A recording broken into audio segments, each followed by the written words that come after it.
warahmatullahi wabarakatuh. Apa kabar semua? Baik, alhamdulillah semuanya dalam kabar yang baik. Sebelum kita mulai pelajaran, kita coba nyanyi lagu wajib nasional dulu ya. Bisa dimulai, berdiri semua.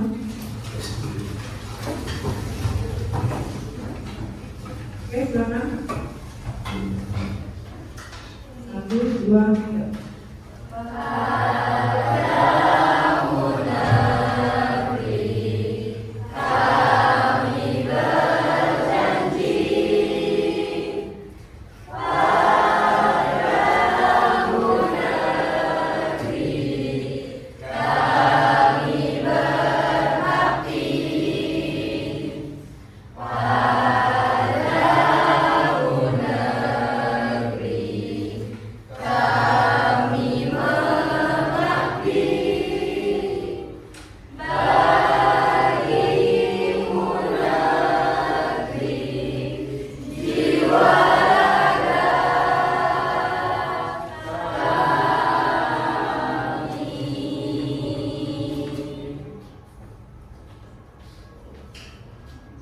Oke, terima kasih. Selamat datang kembali.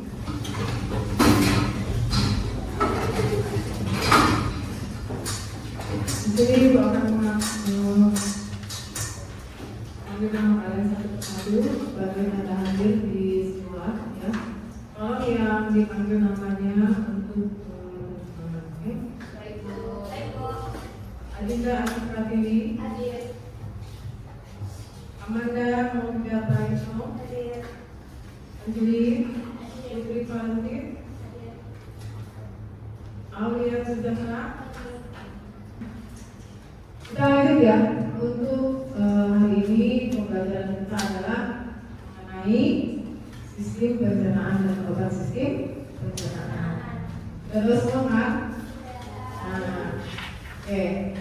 Capaian pembelajaran kita hari ini adalah pada akhir fase F, peserta didik mampu memahami obat-obat yang berhubungan dengan gangguan pada sistem pencernaan. Jadi hari ini kalian belajar mengenai obat-obat sistem pencernaan. Kemudian dengan tujuan pembelajaran kita bisa tahu ya, kalian mampu mengklasifikasikan obat yang berhubungan dengan penyakit pada sistem pencernaan.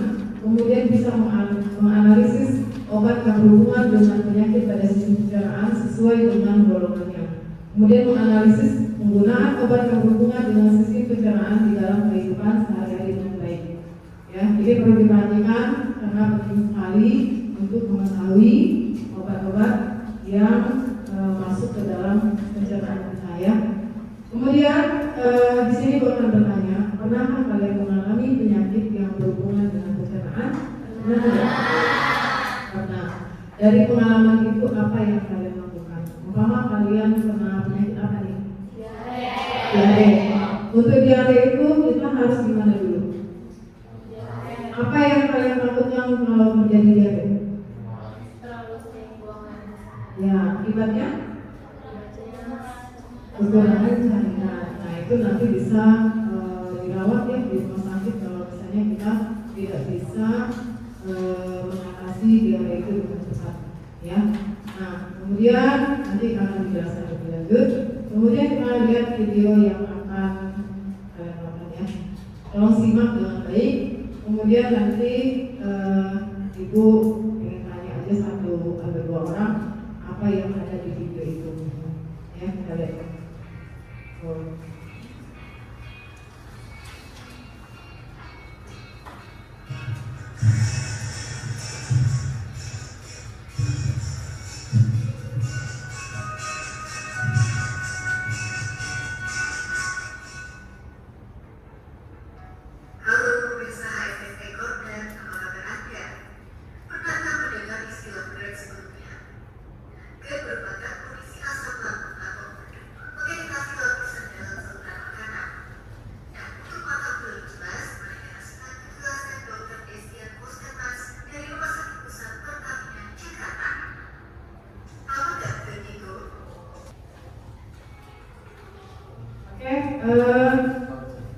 Untuk sebelum ibu jelaskan mengenai obat-obatannya, kamu boleh lihat HP di situ ibu sudah kasih link untuk pretest. Tolong jawab soalnya semua aja, jangan terlalu lama mikir, jawab aja.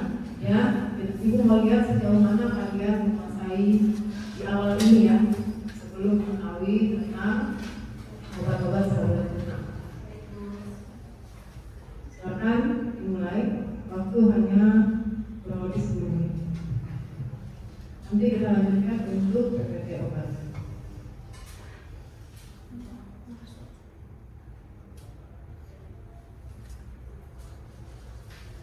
Oke, silakan sampai yang sudah selesai.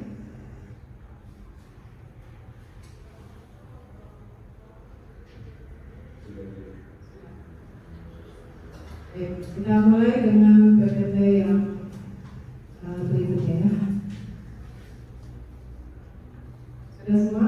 Bisa dimulai? Coba perhatikan lagi. Terima kasih karena kalian sudah menjalani pretest.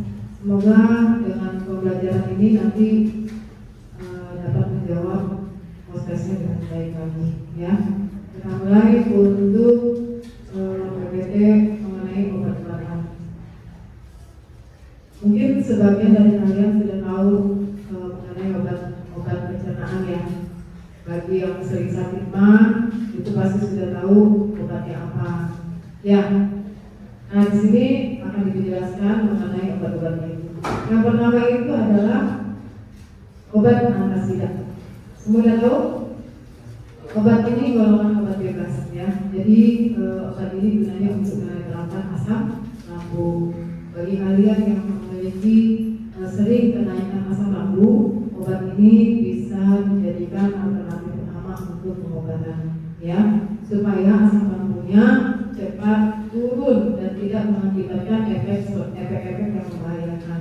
Karena penyakit mah ini kalau dibiarkan itu bisa berlanjut nanti ke tulang lambung. Kalau sudah tulang lambung itu nanti berdarah begitu. Nah itu lebih memerlukan pengobatan yang lebih intensif lagi ya. Nah antasida itu ada antasida sistemik, ada antasida non sistemik. Jadi ternyata antasida itu tidak hanya satu macam, ada yang sistemik dan ada yang non sistemik. Kalau yang sistemik itu yang diserap di usus halus. Kalau yang non sistemik itu bekerjanya di lambung, jadi tidak diserap oleh usus halus ya. Nah untuk yang obat usus halus itu salah satunya ada obatnya yaitu apa?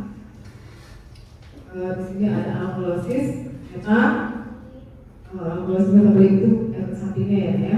Contohnya adalah natrium bikarbonat ya. Nah ini bekerjanya di usus halus ya. Kemudian ada lagi non sistemik. Kalau yang non sistemik itu bekerjanya di lambung, yaitu salah satunya adalah aluminium hidroksida. Ini yang ada dalam kandungan obat mah antasida itu. Ini sering dikonsumsi cyanidumnya terlebih dahulu di mulut, pernah kan? Nah ya kalau di masyarakat tuh ada proma namanya ya. Nah itu langsung pasti. Kemudian lanjut ya PPT berikutnya. Di sini ada obat pembantu. Jadi tidak hanya antasida saja untuk obat pencernaan, tapi ada juga dimethicone.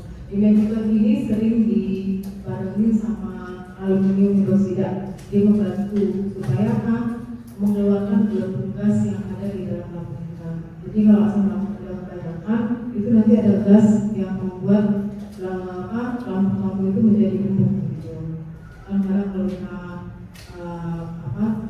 kita perutnya suka bunyi belum. Nah itu sebenarnya bukan apa, itu belum gas yang ada gitu. Jadi dengan adanya dimethicone itu nanti akan membantu keluar gasnya itu dari dalam lambung. Kemudian kadang-kadang perut yang tumbuh itu bisa juga kram ya, nyeri.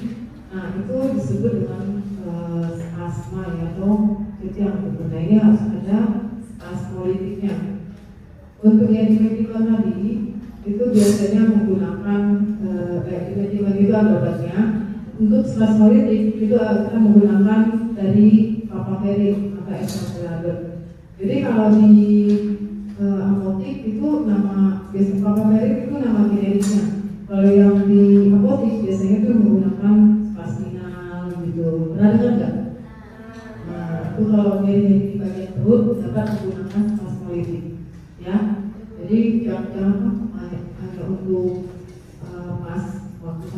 saja tidak. Jadi juga seputar masih sakit bagian perut yang spasmodic ini bisa dipakai, ya. Kemudian lanjut ke perkara berikutnya. Ini ada gangguan pencernaan yang lain ya, yang memerlukan obat, yaitu diare. Nah, kita pakai obatnya anti diare ya.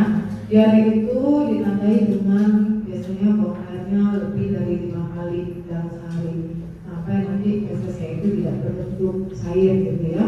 Nah, ini bisa menyebabkan hal yang paling agak membahayakan ya, kalau kita kehilangan apa? Cairan ya. Ini bisa dirawat di rumah sakit nantinya gitu. Jadi kalau sudah dirawat nanti memerlukan infus gitu. Ada berani nggak kalau diinfus? Insyaallah Bu. Sama nggak tarik gitu ya. Oke, untuk anti diare ini harus ada biasanya kemoterapeutikanya. Ini antibiotik. Kalian mungkin lebih kenal antibiotik ya, untuk membunuh kumannya. Jadi diare ini ada dua, ada yang karena bakteri, ada yang karena penyebab dari makanan gitu. Jadi tidak selalunya dari bakteri. Kalau dari bakteri itu memerlukan antibiotik supaya apa? Kumannya bisa dimatikan sama antibiotik ya. Kemudian untuk mengatasi dehidrasi ya, jadi kita perlu apa kalau untuk dehidrasi? Oralit ya, larutan NaCl. Larutan NaCl 0,9% ini berupa infus. Makanya aku bilang tadi, kalau udah ke rumah sakit kamu akan berhubungan dengan infus. Apa isi infusnya? Yaitu NaCl 0,9%. Ya, kalau yang di rumah itu bisa kita pakai oralit. Nah, kamu juga bisa bikin sendiri oralit itu ya. Gimana caranya siapa tahu? Oralit itu adalah campuran gula dan garam. Jadi kalau kamu punya gula itu bisa nanti dimasukin ke gelas yang ukuran 200 ml ya, sama airnya nanti 200 ml. Itu masukin 1 sendok gula sama setengah sendok garam. Jadi itu udah sama dengan oralit. Diaduk sampai larut baru diminum. Rasanya memang ada asin ada manis, tapi emang enak. Namanya pengganti elektrolit tubuh supaya nggak terlalu lemas ya. Nah, ini yang penting juga sudah ada sediaan yang bisa langsung diminum. Jadi nggak usah saya nggak mau ibu nanti enak gitu. Nah, itu bisa ada beli juga di apotek yang sudah jadi ya. Kemudian gangguan pencernaan berikutnya adalah konstipasi. Itu susah buang air besar. Pakai obat apa? Pakai obat yang namanya Laksasia. Laksasia ini bahasa farmasinya ya, kalau dalam bahasa Indonesia namanya pencahat. Jadi nanti kalau minum pencahat, sembelit itu apa sih? Siapa yang tahu sembelit? Kalau susah buang air besar, ya kamu kalau yang normal itu kan buang air besarnya itu kan sekali sehari, pagi hari itu. Tapi ada yang 2 hari tidak buang air besar, 3 hari nggak buang air besar, itu nanti bisa dibayangkan ya gimana rasanya, pasti nggak enak. Nah, ini perlu nanti ada pencahat atau zat yang menggerakkan pada saat khususnya supaya mendorong fesesnya keluar. Jadi kotoran harus dikeluarin. Kalau kamu tidak BAB sama Low battery, please charge. kalau tidak bisa mengeluarkan BAB selama beberapa hari, kalian harus minum obat dasar ya. Nah, ini bisa dengan pencahat rangsang ya. Ini bisa menggunakan misalpodil. Misalpodil ini ada yang dimasukkan ke dalam mulut, ada yang melalui anus. Jadi kalau yang melalui mulut biasanya itu akan timbul gerakan peristaltik khusus, di mana nanti kamu akan merasa sakit langsung ke toilet. Low battery, please charge. Jadi kalau misalnya untuk yang melalui supos yang masukkan ke dalam anus, itu dia nggak membuat perutnya jadi sakit, tapi dia langsung bereaksi di dalam, nanti akan keluar bersama. pencernaan kita. Tapi kalau yang ditelan itu udah pasti melalui usus kan. Nah ini nanti akan membuat kita sering-sering ke toilet gitu. Kita lanjut tugas ya. Lembar kerja peserta didik sudah diberikan ke kalian masing-masing kelompoknya. Tolong kerjakan. Sudah ditulis nama? Sudah. Oke, tulis namanya. Kemudian anggaran kelompoknya ditulis. Lalu tolong kerjakan. Di situ ada resep. Baca petunjuknya ya. Lihat gak resepnya? Oke. Nah di situ ada kolom di sebelahnya. Ada kolom yang harus kalian isi. Nah, yang pertama petunjuknya ada di bawah sini, coba lihat. Kerjakan resep dokter di atas dengan benar, sebutkan nama generik masing-masing obat. Bisa dilihat di e-source, ya. Kemudian gunakan buku dan sumber referensi untuk mengetahui fungsi dari masing-masing obat tersebut. Ditulis di sininya nih. Ini kan ada kolom ya, nomor 1 obatnya apa, terus fungsinya apa, kemudian golongan obatnya itu apa. Obat keras kah, obat bebas kah, gitu ya. Kemudian ada sediaan obatnya itu bentuknya apa, gitu. Apa dia cair, atau dia tablet, gitu ya. Atau mungkin bentuknya suspensi, gitu. Nah itu kalian lihat lagi. Baca aja resepnya. Tahu kan cara baca resep? Tahu, Ibu. Kita belajar ya. Kemudian dosis pemakaian. Oke, silakan dikerjakan menurut kelompoknya masing-masing. Ya, diskusilah dengan baik, saling menghargai dan saling menghormati. Silakan dimulai. Waktunya cuma 10 menit. Bagi yang sudah selesai, silakan langsung presentasinya. Jangan lama, ya.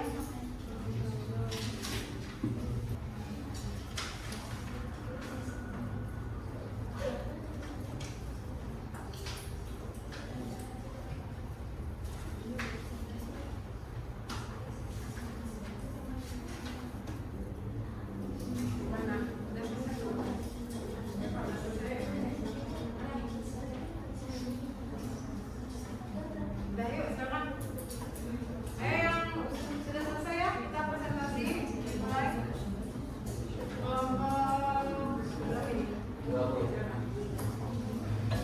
Apa aja? Di depan terus nanti ada yang dari sini.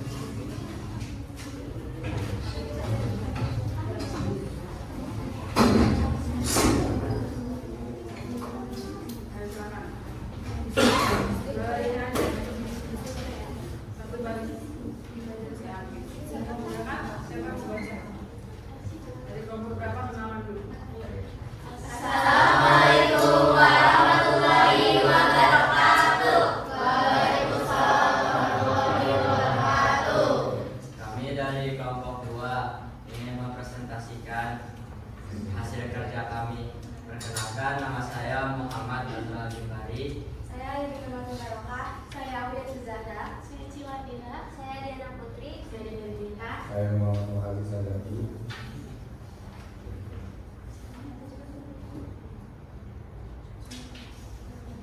Satu, omeprazole untuk mengobati rasa panas di dada,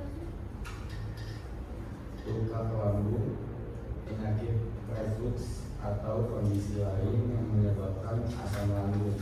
Golongan obat keras, sediaan obat tablet, dosis pemakaian 20 mg. 2 oktan 150 mg. Mengobati penyakit-penyakit yang disebabkan oleh kelebihan produksi asam lambung seperti sakit mah dan luka lambung. Golongan obat keras, sediaan obat tablet, dosis pemakaian 300 mg per hari, 150 mg per tablet. 3 prosidin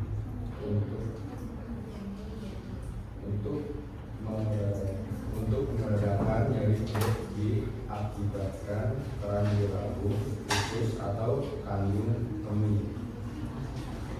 Golongan obat keras, sediaan obat tablet, dosis pemakaian 5 mg. Ada yang ingin bertanya? Boleh bertanya satu ya.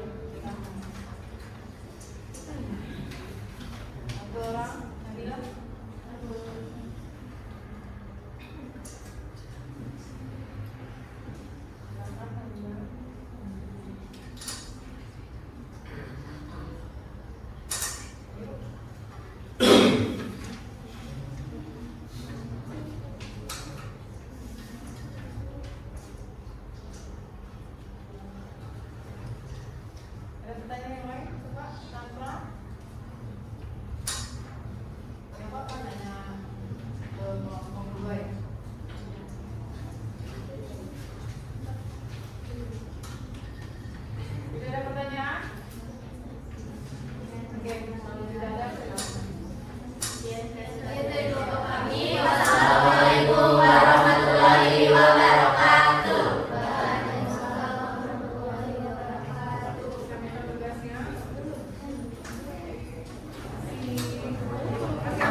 Sudah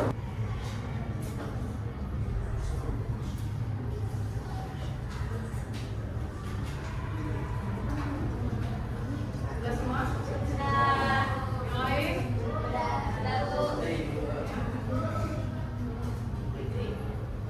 Baik, kita ini ya, coba ulas kembali tadi pelajaran yang sudah kita jalani. Ibu mau bertanya sedikit mengenai obat pencernaan. Karena sudah diskusi ya tadi ya.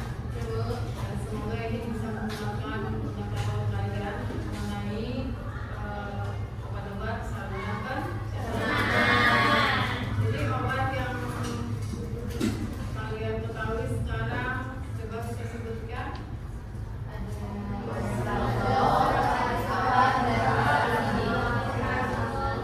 Nama generiknya sudah tahu? Kalau orang akran itu sini apa? Nama generiknya? Tadi? Ranitidin ya. Kalau orang sakit mah itu biasanya dia tidak hanya diberikan antasida, tapi juga diberikan obat yang lain seperti ranitidin, seperti omeprazol ya. Nah, kalau kalian nanti menemukan pada satu resep ada obat-obat ini, berarti itu semua adalah untuk obat-obat saluran pencernaan ya. Apakah ini akan menimbulkan efek samping yang besar terhadap tubuh kita? Terlihat dari khasiatnya ya. Khasiatnya itu berbeda. Jadi walaupun dia sama-sama obat saluran pencernaan, tapi bekerjanya pada reseptor yang berbeda. Ya, tidak akan menimbulkan efek samping yang membahayakan ya. Untuk pelajaran minggu depan itu kita akan lanjutkan lagi nanti dengan penambahan obat-obat saluran pencernaan yang lainnya ya. Nah, hari ini sudah cukup sampai di sini ya, karena kalian adalah murid yang hebat ya, bisa ngikutin diskusi dengan baik, bisa bekerja sama dengan kelompoknya dengan baik gitu. Ibu sangat ingin banget ya. Kemudian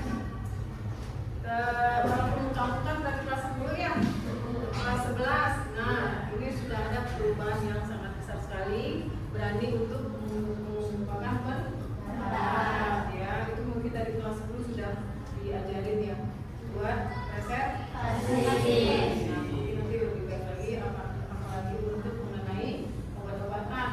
Selanjutnya nanti ada obat-obatan yang akan kalian pelajari. Mudah-mudahan nanti pengetahuan mengenai obat saluran pencernaan ini bisa kamu gunakan di kehidupan sehari-hari ya. Jangan sampai orang kamu atau orang-orang terdekat kamu itu salah mengkonsumsi obat saluran pencernaan ya. Itu ada antasida, ada omeprazol, ada ranitidin, ada apa lagi? Ada supralfat ya, ada misoprostol. Nah, itu kalau obat diare tadi apa yang paling penting? Oralin ya. Nah, itu untuk mencegah jangan sampai terjadi dehidrasi di cairan tubuh kita ya. Kalau kita nanti kehabisan cairan, kita bisa dirawat di rumah sakit ya. Itu menggunakan apa? Apa isinya?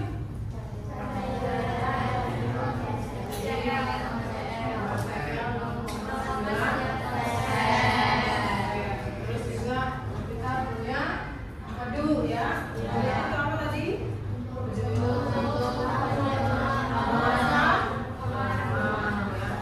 Terus ada lagi obat yang bisa membantu untuk mengeluarkan gelembung gas di perut kita.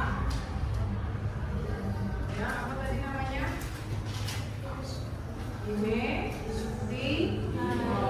Nah, kalau yang spasmodic apa namanya? Apa tadi? Iya, spasmodic. Atau isinya yang generik apa? Ya. Sudah mengerti semua? Anak pelajaran hari ini menyenangkan? Semoga bermanfaat ya. Sebelum pelajaran ini diakhiri, kita